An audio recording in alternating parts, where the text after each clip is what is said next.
Friends, आज का हमारा क्वेरी रहेगा regarding two things. Number one, एक हम लोग लेट पेमेंट को कैसे डील करेंगे या एक्स्ट्रा चार्जेस जो बिल में लिए जाए उसको कैसे डील करेंगे, एंड सेकेंड हम लोग डिस्काउंट की ट्रीटमेंट कैसे देंगे। सो ये दोनों पॉइंट को आज हम लोग कवर कर लेंगे।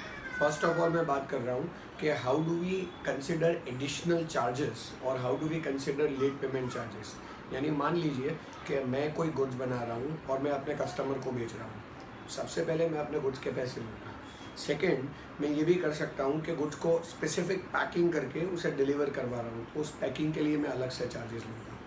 थर्ड, मैं ये कर सकता हूँ कि गुड्स यहाँ पे अपनी फैक्ट्री से उसके वहाँ पे भेजने के लिए मैं लोड ट्रांसपोर्टेशन चार्जेस इनकर कर सकता हूँ, मैं उसके पैसे रिकवर कर सकता हूँ।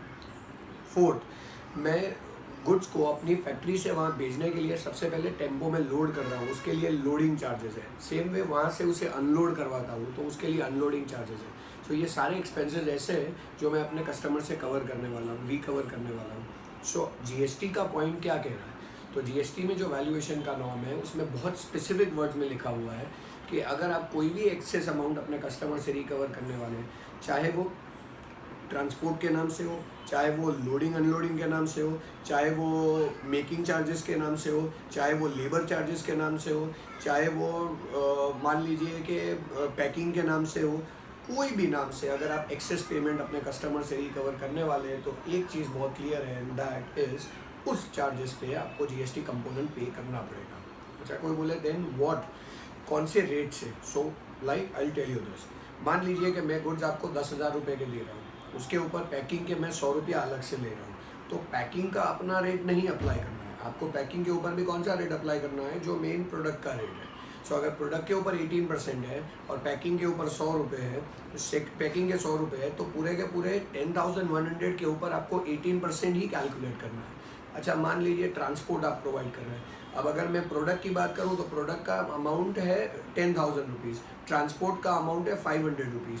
अब ट्रांसपोर्ट का अगर आप खुद का रेट देखने जाओ ना तो फ्रेंड्स इट इज़ 5%, बट अगर आप यहाँ पे काउंट करो तो that 500 will be added in the total value of the product, and product का ही रेट ट्रांसपोर्टेशन कॉस्ट पे अप्लाई होगा। ट्रांसपोर्टेशन कॉस्ट का अलग से रेट अप्लाई नहीं करना है। सिमिलर वे इसी लाइन में अगर हम डिस्कस करें लेट पेमेंट चार्जेस, अगर कस्टमर से रिकवर करने हैं तो how do we treat that. तो let's take an example friends. मान लो कि मैं आपको I am selling a product to you worth 10,000 rupees.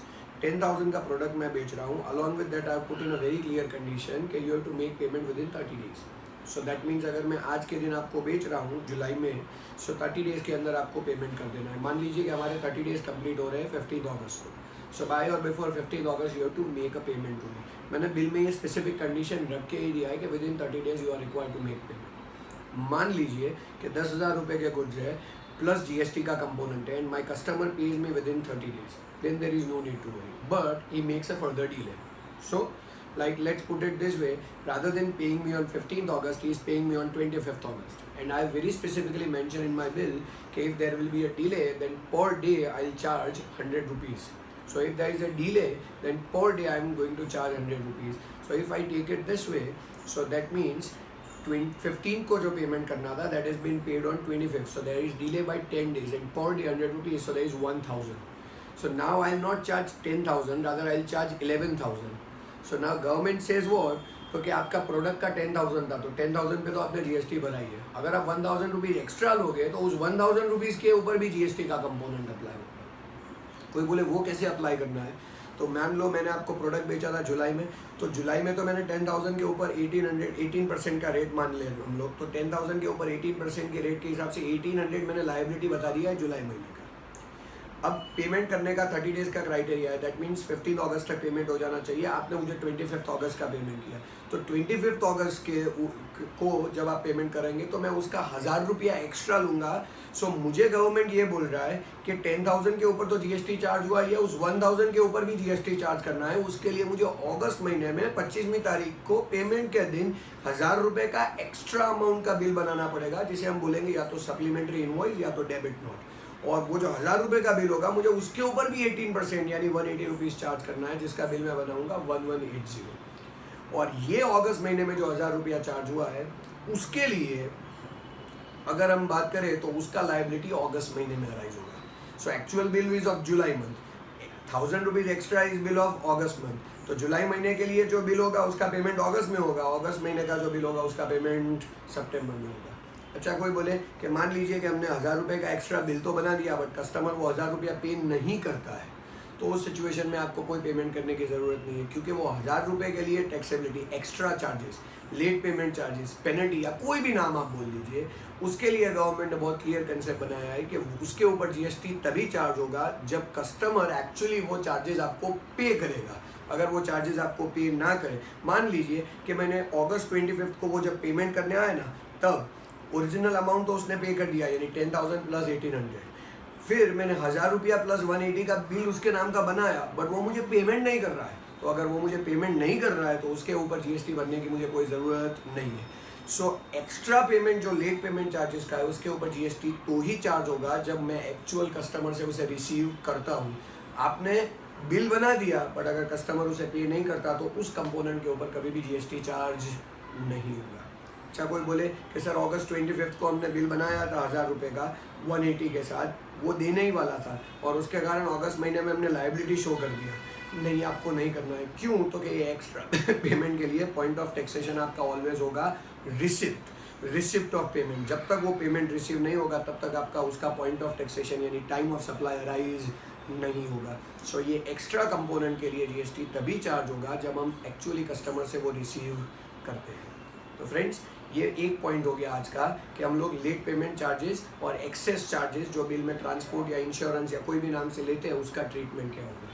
अब दूसरा कंपोनेंट आज का क्या, तो कि how do we deal with the discount, how do we treat discount. तो फ्रेंड्स, डिस्काउंट के दो कंपोनेंट हमारे वहाँ पे काउंट होंगे। नंबर 1, जब मैं आपको प्रोडक्ट बेच रहा हूँ, सो मैंने आपको बोला हुआ है 10,000 का प्रोडक्ट है और उसी टाइम पे मैंने आपको बोला हुआ है कि अगर आप मुझे इमीडिएट पेमेंट करोगे तो मैं आपको 10% डिस्काउंट दूंगा। तो फ्रेंड्स, उस सिचुएशन में हमें कोई टेंशन नहीं करना है। अगर कस्टमर उस टाइम पे पेमेंट करता है तो हमारा बिल 9,000 के हिसाब से ही बनेगा और उसके ऊपर डिस्काउंट ऑफर किया ही जाएगा और डिस्काउंटेड अमाउंट पे ही जीएसटी चार्ज होगा। यानी 10,000 प्लस जीएसटी करना ही नहीं है, 9,000 प्लस जीएसटी ही करना है। ये हो गया फ्रेंड्स डिस्काउंट जो मैंने ऑफर किया है eight the time of supply itself. But discount एक सेकेंड कंपोनेंट भी होता है। कोई बोले कौन सा कंपोनेंट, तो कि कभी कभी ये होता है कि हम कस्टमर को प्रोडक्ट बेचने के टाइम पे बोलते हैं कि if you make payment within this much time period then I will give you this much discount. या कभी कभी इंडस्ट्री प्रैक्टिस ही होता है उस इंडस्ट्री में, जैसे कि टेक्सटाइल एसोसिएशन में ऐसा होता है कि लिमिटेड टाइम पीरियड है, मान लीजिए 60 दिन या 90 दिन, कि 90 दिन में पेमेंट करेगा तो 3% डिस्काउंट होगा या 2.5% डिस्काउंट होगा। Now it's a normal practice. So जब भी ऐसा कोई नॉर्मल प्रैक्टिस होता है जहाँ पे हम कस्टमर को ये बोल के ही रखते हैं कि भाई अगर आप इतने दिन में पेमेंट करोगे तो हम इतना % डिस्काउंट आपको देंगे, तो वो डिस्काउंट भी गवर्नमेंट आपको अलाउ करेगा। माने government is very clear whether discount is given at the time of supply और discount is given at a later stage. But very important, if discount is given at the later stage, the term that the discount will be offered at a later stage should have been established at the time of transaction. Means या तो मैं जब transaction करूं तभी सीधा discount दे दूं, या फिर मैं ये बोलूं कि भाई आप इतने दिन में पेमेंट करोगे तो मैं आपको डिस्काउंट दूंगा। अगर इन दोनों में से कोई भी क्राइटेरिया है तो 100% डिस्काउंट वैलिड माना जाएगा। अच्छा, मान लीजिए कि मैंने आपको बेचा तभी आपने पेमेंट किया तो मैं बिल नेट अमाउंट का ही बनाऊंगा। बट मान लीजिए कि मैं आपको 20 जुलाई को प्रोडक्ट बेच रहा हूँ, उस टाइम पे डिस्काउंट ऑफर नहीं हुआ था। उस टाइम पे डिस्काउंट ऑफर हुआ था बट ये बोला गया था कि 30 डेज में पेमेंट कर और डिस्काउंट होगा। तो उस सिचुएशन में मैं डिस्काउंट तब डिडक्ट नहीं कर सकता, अभी मुझे फुल अमाउंट का ही बिल बनाना पड़ेगा। मान लीजिए 1 लाख रुपए का अमाउंट है तो मैं 1 लाख रुपए के ऊपर मान लीजिए 18% जीएसटी है तो 1 लाख रुपए के ऊपर 18% जीएसटी चार्ज कर दूंगा आज, और मेरा जो जुलाई महीने का लायबिलिटी आएगा वो अगस्त में भर भी दूंगा और जीएसटी के साथ ही भर दूंगा 1 लाख रुपए पे ही। नाउ मान लीजिए कि कस्टमर को मैंने बोला हुआ है कि 30 दिन में पेमेंट कर तो मैं तेरे को डिस्काउंट दूंगा। मान लीजिए 15 अगस्त को कस्टमर पेमेंट करने आता है तो एक्चुअली मुझे उसको डिस्काउंट देना पड़ेगा। तो अब गवर्नमेंट ये बोल रहा है कि आप 15 अगस्त को जब वो पेमेंट करने आ रहा है तो 10% अमाउंट यानी 10,000 रुपये का क्रेडिट नोट इश्यू कीजिए और उस क्रेडिट नोट के ऊपर भी जीएसटी की इफेक्ट दीजिए। माने मैंने 1 लाख रुपए के ऊपर 18,000 का जीएसटी चार्ज किया था, और अब 10,000 के ऊपर मैं 1800 की क्रेडिट नोट इशू करूंगा, सो दैट मीन्स 11,800 की क्रेडिट नोट इशू करूंगा। सो अल्टीमेटली हुआ क्या, तो कि 1 लाख के ऊपर 18,000 का जीएसटी चार्ज हुआ है और 10,000 के ऊपर 1800 का क्रेडिट नोट आ गया। सो दैट मीन्स अल्टीमेटली मैंने 90,000 के ऊपर 16,200 का ही जीएसटी भरा। मुझे डिस्काउंटेड अमाउंट पे जीएसटी भरने की ज़रूरत, डिस्काउंटेड अमाउंट पे ही जीएसटी भरना है, टोटल अमाउंट पे जीएसटी भरने की ज़रूरत नहीं है। तो ऑलवेज ध्यान में रखिएगा कि गवर्नमेंट आपको डिस्काउंट डेफिनेट बेसिस पे अलाउ करेगा, बस 2 कंडीशंस में से एक मैच होनी चाहिए। Number 1 condition, either the discount has been offered at the time of supply, और second condition, discount is not offered at the time of supply but a condition has been established that if you satisfy so and so then we will definitely give you a discount. So supply के time पे या तो discount ही दे दो या फिर supply के time पे condition दे दो कि इतने दिन में या ये कंडीशन मैच किया तो मैं आपको डिस्काउंट दूंगा। अगर ये दोनों में से कोई भी क्वेश्चन होता है तो डेफिनेटली आपको डिस्काउंट को कंसिडर करना है। अच्छा, इसमें और कौन से एग्जाम्पल हो सकते हैं, लाइक टर्नओवर डिस्काउंट हो सकता है। मान लीजिए कि कोई मैन्युफैक्चरर अपने डिस्ट्रीब्यूटर को ये ऑफर करता है कि भाई साल में तू 1 लाख यूनिट से ज़्यादा मेरे से परचेस करेगा तो मैं तेरे को ओवरऑल 10% डिस्काउंट दूंगा। अब मान लीजिए 11वें महीने में टोटल 1 लाख रुपए पहुंचता है, 1 लाख क्वांटिटी पहुंचता है, तो उस सिचुएशन में 11 महीने में जितने भी बिल बने होंगे उन सब का फुल अमाउंट का बिल होगा और उस पर जीएसटी ऑलरेडी चार्ज हो चुका है। और जिस दिन वो 1 लाख यूनिट्स पहुंचेगा तो मैं ओवरऑल उसको 10% डिस्काउंट देने वाला हूँ। तो ओवरऑल जितनी भी क्वांटिटी बेची गई है ना, उसका जो टोटल वैल्यू हो उस अमाउंट का क्रेडिट नोट मुझे उस दिन इशू करना पड़ेगा जिस दिन 1 लाख यूनिट्स के क्राइटेरिया पहुंच जाए, और वो क्रेडिट नोट मैं इशू करूँगा और मैं उसमें भी जीएसटी की इफेक्ट दूंगा और उसके कारण मेरा जो जीएसटी रहेगा वो नेट अमाउंट पे ही रहेगा। यानी आप कोई भी टाइप का डिस्काउंट दे वो वैलिड है, बट एक फ्रेंड्स एक चीज़ ध्यान रखिएगा, क्या, तो कि जो हम लोकल लैंग्वेज में बोलते हैं बैड डेट्स या कसर, वो कभी भी अलाउड नहीं है। माने क्या, तो कि मैंने कस्टमर को गुड्स बेचे 1 लाख रुपए के और मैंने उसके ऊपर 18% का जीएसटी लगाया, माने 1,18,000 का बिल हो गया। पेमेंट करने आने के टाइम पे मेरा कस्टमर बोलता है कि मैं तो आपका रेगुलर कस्टमर हूँ, 3,000 रुपया कम कर दो, मैं फाइनल 1,15,000 ही दूंगा। और अगर मैं ये 3,000 जाने देता हूँ तो फ्रेंड्स उसकी कोई जीएसटी इफेक्ट नहीं आएगी। मैंने जो जीएसटी भरा हुआ है वो फुल एंड फाइनल ही रहेगा, क्योंकि ये डिस्काउंट नहीं है। इसको हम लोकल लैंग्वेज में बोलते हैं बैड डेट्स या कसर, और इसके ऊपर जीएसटी का कोई इफेक्ट नहीं रहेगा। जीएसटी का इफेक्ट 2 ही सिचुएशन में डिस्काउंट के ऊपर रहेगा। नंबर 1, या तो डिस्काउंट दिया है eight the time of transaction, number 2, या डिस्काउंट दिया है ट्रांजेक्शन के टाइम पे बट कंडीशन के साथ दिया हुआ है कि ये कंडीशन मैच होगा तो ही डिस्काउंट रहेगा। तो फ्रेंड्स, ये रही आज की हमारी 2 क्वेरी रिगार्डिंग जीएसटी, एक excess payment, late payment charges, और दूसरा डिस्काउंट। मेक श्योर आप हमारी चैनल पे रेगुलर बेसिस पे वीडियोस देखते रहे। To ensure our channel, you can log in to gst@dhvl.gandhi. You can subscribe for channel. Thank you.